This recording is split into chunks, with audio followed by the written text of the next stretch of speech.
Hi, ഓണമൊക്കെ വന്നെത്തിയല്ലേ. ഇത് കണ്ടോ, ഞാൻ കുറച്ച് നേന്ത്രക്കായ വറുത്തതാണ്. നല്ല ക്രിസ്പി ആയിട്ടുണ്ട്. പിന്നെ നല്ല ടേസ്റ്റുമാണ്. കഴിച്ചാൽ പിന്നെ കഴിച്ചുകൊണ്ടേയിരിക്കും. അപ്പോൾ നമുക്കിത് എങ്ങനെ ഉണ്ടാക്കുന്നതെന്ന് നോക്കിയാലോ. അതിനു മുമ്പേ ഒന്ന് ലൈക്ക് ചെയ്യാത്തവരൊന്ന് ലൈക്ക് ചെയ്യണം. സബ്സ്ക്രൈബ് ചെയ്യാത്തവർ സബ്സ്ക്രൈബ് ചെയ്യണേ.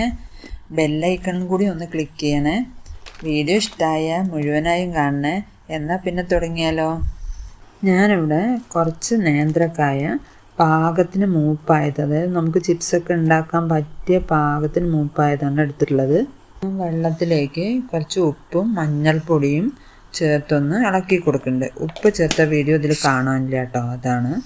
വാഴയ്ക്ക എടുത്ത് രണ്ട് സൈഡും കട്ട് ചെയ്ത് കളഞ്ഞിട്ട് ഇതുപോലെ ഒന്ന് വരച്ചു കൊടുത്ത് തൊലി പൊളിച്ചെടുക്കുക. കറക്റ്റ് മൂപ്പായതാണെങ്കിൽ തൊലി കറക്റ്റായി തന്നെ പൊളിഞ്ഞു വരും. ഇതുണ്ടോ, നമ്മളെടുത്ത് കറക്റ്റായി വന്നിട്ടുണ്ട്.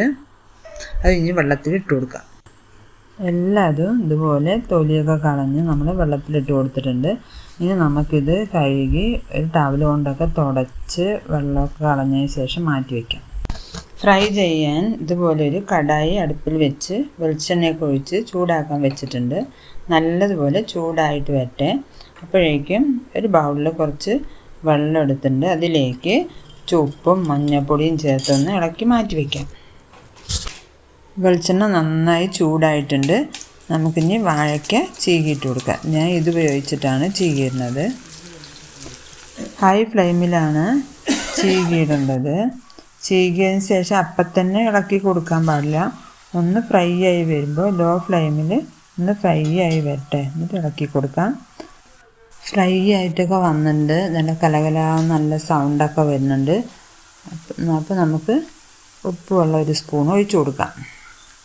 ചിപ്സ് കഴിക്കുമ്പോൾ നമ്മൾ നല്ലൊരു ടേസ്റ്റിനാണ്. നമ്മൾ ഉപ്പ് അപ്പോൾ കൂടുതൽ വേണ്ട, ആവശ്യത്തിനപ്പോൾ കുറച്ച് ഒഴിച്ചാൽ മതി. മഞ്ഞൾപ്പൊടി കളറൊക്കെ ഒന്ന് കിട്ടാൻ വേണ്ടിയിട്ടാണ് ഒഴിക്കുന്നത്. വീഡിയോയിൽ കളറൊക്കെ കുറവാണെങ്കിൽ, പക്ഷേ ചിപ്സൊക്കെ നല്ല കളറൊക്കെ ഉണ്ട് കേട്ടോ. ചെറുതായി എണ്ണയൊക്കെ പൊട്ടിത്തെറിക്കും. നല്ല സൗണ്ടൊക്കെ വരും. തെറിച്ച് മേലിൽ നിന്ന് വരാതെ സൂക്ഷിക്കുക. ഇളക്കി കൊടുത്ത് ഒന്നുകൂടെ ഫ്രൈ ആയി ഗോൾഡൻ കളറായി വരുമ്പോൾ നമുക്ക് കോരിയെടുക്കാം. കരിഞ്ഞു പോകാതെ ഇതുപോലെ എണ്ണ വാരാൻ വയ്ക്കാം. എല്ലാതും ഇതുപോലെ നമുക്ക് വറുത്തെടുക്കാം. എല്ലാതും വറുത്തെടുത്തിട്ടുണ്ട്. എന്ത് എളുപ്പമല്ലേ ഇത് ഉണ്ടാക്കാൻ. മക്കൾക്ക് ഒരുപാട് ഇഷ്ടമാണല്ലേ ചിപ്സ്. എന്നാൽ പിന്നെ എല്ലാവരും ഒന്ന് ട്രൈ ചെയ്ത് നോക്കൂ. എല്ലാവർക്കും happy Onam. Thank you for watching.